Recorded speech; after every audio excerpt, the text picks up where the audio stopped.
भीतर क्या तो एनडीए के भीतर मुख्यमंत्री नीतीश कुमार जी के नेतृत्व में हम लोग चुनाव लड़ने जा रहे हैं। और चुनाव इसीलिए बना क्योंकि एनडीए एकजुट होकर चुनाव नहीं लड़ा।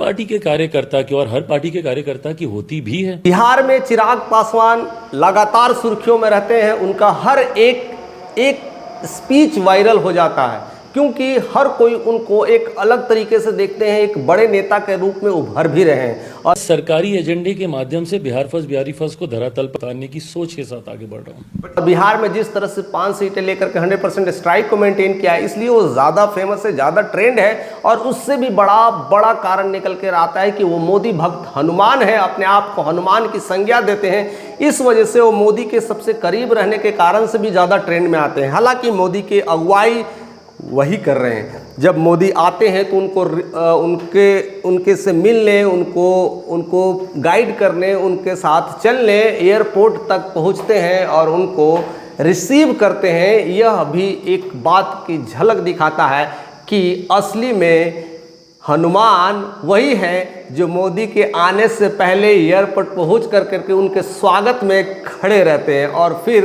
बिहार की रैलियों के लेकर के सारे जगह वह बहुत बड़ी प्लानिंग भी कर रहे हैं, बहुत सारे चीज़ों को लेकर के चल रहे हैं। लेकिन एक और भी खबर निकल के आ रही है कि प्रशांत किशोर उन पे कटाक्ष कर रहे हैं या प्यार दिखा रहे होंगे। वो कह रहे हैं कि चिराग पासवान को अब बिहार में कम से कम 45 सीट पर लड़ना चाहिए। उनकी इस तरह की रुतबा है, झलक है और कहीं ना कहीं उनके बीजेपी के साथ एक अच्छा कनेक्शन है, तो 45 सीटों की मांग करनी चाहिए। अब देखिए इस बात को कैसे रिप्रेजेंट करते हैं और किस तरह से चिराग पासवान चीज़ों को बताते हैं। कहते हैं कि सीटों के बंटवारा को लेकर के बिल्कुल संदेह नहीं है। कहा जाता था कि कैसे सीटों का बंटवारा होगा, कैसे सीटों का चयन होगा, बट बहुत सहजता से उस वक्त। हालांकि मैं प्रशांत किशोर की बातों को बहुत तजुर्बा देता हूँ, उस बात को समझते हैं जो भी है, लेकिन हमारा अंदरूनी मामला है। ये सब चीज़ें मैं पब्लिक पे रिवील नहीं कर सकता हूँ, पब्लिक पोर्टल पे बता नहीं सकता हूँ कि मैं अंदर कुछ और हूँ, बाहर कुछ और हूँ। लेकिन मेरे प्रधानमंत्री मोदी, हम भी और जो भी बातें होती है बिल्कुल क्लियर होती है। मुझे लगता है बहुत जल्द पांचों दल एक साथ बैठकर इसकी घोषणा भी कर और कभी भी हमें निराश नहीं करेंगे। जो जितनी ज़रूरत है, जहाँ पर जिसकी रिप्रेजेंटेशन है, वहाँ पर वो बिल्कुल ज़रूर ध्यान में रखेंगे। इसीलिए हम सारे जो घटक दल के नेता हैं सारे लोग बैठेंगे, उनकी सीटें के हिसाब से सब कुछ क्लियर कट बातें होंगी और मुहर लग जाएगी और एक पब्लिक अनाउंसमेंट भी होगा जो कि क्लियर कट और क्लियर फिगर के साथ होगा। उसके साथ साथ एक और भी क्वेश्चंस काफ़ी निकल के आ रहा है कि लोग उनसे पूछ रहे हैं कि चिराग पासवान क्या बिहार इलेक्शंस लड़ेंगे कि नहीं, बिहार की धरती पर आपका झंडा कब लहराएगा और बिहार कब आएंगे।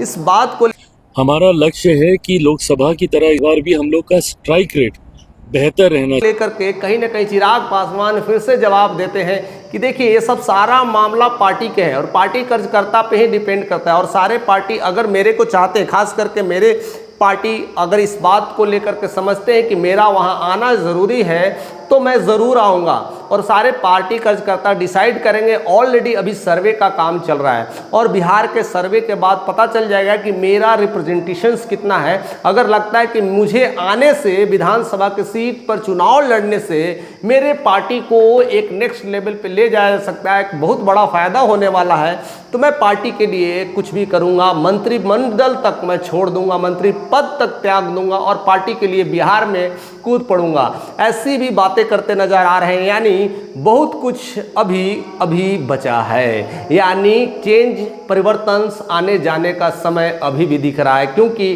चिराग पासवान अभी भी बिहार को रिप्रेजेंट करने के लिए तैयार बैठे हैं। केवल उनके अपने पार्टी मेंबरों का प्रतीक्षा का घड़ी है, उनके पार्टी मेंबर क्या कहते हैं, उनके पार्टी के कार्यकर्ता क्या कहते हैं। हालांकि वो पूरे बिहार के सर्वे में लगे हैं कि चिराग पासवान को किस तरह से बिहार के लोग उन्हें पसंद कर रहे हैं, किस जिला में उनकी लोकप्रियता बढ़ रही है, किस जिला में घट रही है, उस सारे चीज़ का सर्वे हो रहा है। कितनी सीटें मिल सकती है, अगर एक अच्छा खासा पोर्टल मिल सकता है तो चिराग पासवान फिर से बिहार में आएंगे और बिहार के लेकर के लड़ाई भी करेंगे और बहुत कुछ बिहार में परिवर्तन लाने की पूरी तरह से भूमिका भी निभाएंगे और उसी को लेकर के वो बयान भी दे रहे हैं। हालांकि ये सारे बयान चलते रहते क्योंकि इलेक्शंस का माहौल है और चिराग की अपनी लोकप्रियता है, लेकिन एनडीए के साथ उनका एक टाई अप है, कनेक्शन है, मोदी भक्त हनुमान है, उनके खिलाफ ना जाएंगे ना सोचते हैं और जैसा कुछ होगा सब कुछ उनके आपस में मिली भगत ही होगी और सब कुछ क्लियर डाटा बहुत जल्दी वो बोलते हैं कि रिवील भी करेंगे। बस अगले महीने का दरकार है, सब कुछ क्लियर हो जाएगा कि वो बिहार आ रहे हैं, चुनाव लड़ रहे हैं, उनको कितना 45 सीट मिलेगा कि 30 सीट मिलेगा, सब कुछ अगले महीने बहुत जल्द इस पोर्टल पे क्लियरली मैं आपको साथ शेयर करूंगा और बताऊंगा कि क्या क्या चीज़ें होने वाली है। तो तमाम खबरों के साथ आप बने रहिए। चिराग के फैन हैं या भी उनके ना भी फैन हो तो चैनल को ज़रूर सब्सक्राइब करें और अपना कमेंट करना ना भूलें।